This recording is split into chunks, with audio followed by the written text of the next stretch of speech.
বিয়ে শাদী করার সময় খেয়াল রাখতে হবে কোন মেয়েটাকে বিয়ে করছে। একটা মেয়ের বাহ্যিক সৌন্দর্য সবকিছু না, 3 মাস 4 মাস খুব মজা লাগবে, তারপর দেখবেন যখন আসল লাইফে আমরা ঢুকে যাই তখন দেখবেন দায়িত্ববোধটাই সবচেয়ে বড় কথা হয়ে দাঁড়ায়। এই রওনাক চলে যাবে, দিনদারিতা না থাকলে এই রওনাক চলে যাবে। মেয়ে দিনদার কিনা এটা দেখবেন সবাই। দিনদার হলে যদি একটু গায়ের রং কালো হয়, বিয়ে করে ফেলেন, বিয়ে করে ফেলেন।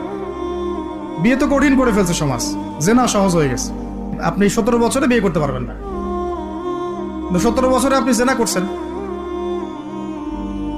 আল্লাহ মাফ করুক। বাংলাদেশে 17 বছর বয়সে জেনা করা ছেলে মেয়ের অভাব আছে?